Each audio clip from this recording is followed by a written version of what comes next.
Are there translators who you particularly venerate from French to English? My friend Lydia Davis, who did the Proust, I was thinking.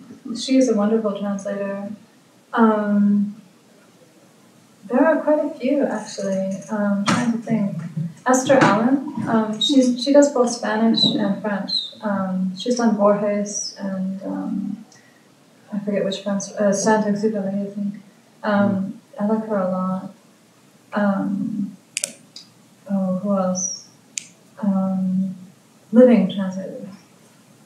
Either. I think we're dead. Proust, I think he did a wonderful Proust. That's great. Even though he actually changed a lot of things. I think it was a beautiful translation. The translation itself was really beautiful. Who else? I would love to translate Flaubert someday. I'd love to translate A Sentimental Education, because I don't really know of any translation that I really like a lot.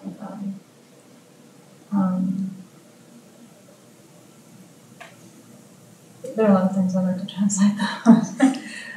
There are other translators, I can't think of them right now, but there are a lot of really good French translators out there. What about poetry? Do you interest?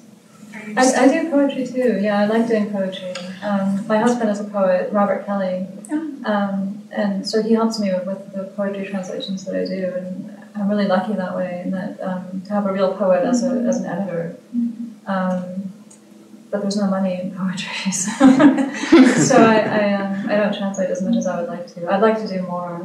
I do a Tunisian poet named Mandell, and I actually have a new book of his coming out in a month, actually. It's called Tombeau of Ibn Arabi. They're prose poems based on the poet Ibn al-Arabi. And then, actually, it's two books. It's from Fordham University Press. It's a memoir of his on growing up in Tunisia, and that's called White Traverses. And they're both being published in one volume. And I've done some other poems of his online in magazines and things. That's great. But yeah, I love translating poetry. It's completely different from prose.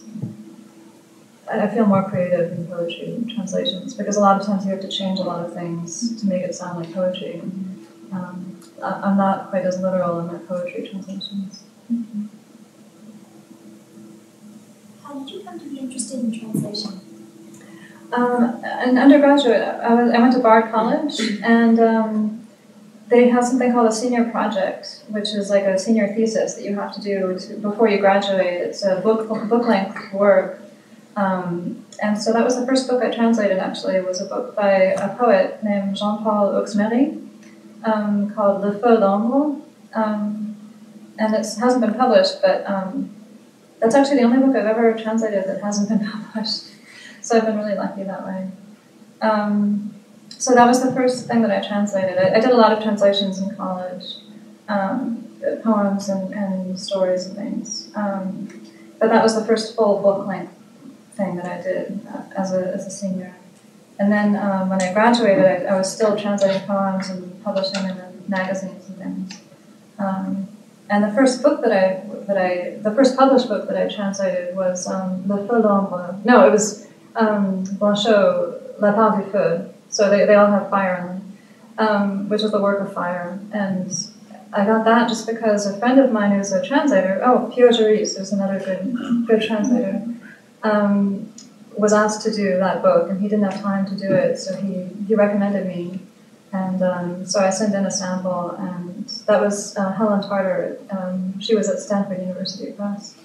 And she liked the sample, and so that was the first book I did, and I was, I think, 25 or 26 or something.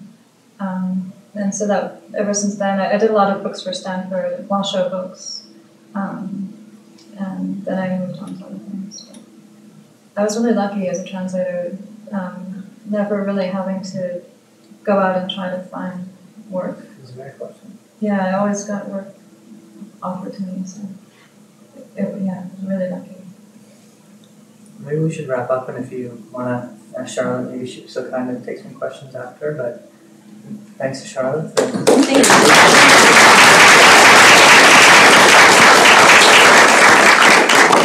Thanks everybody for coming. Yeah, thank you.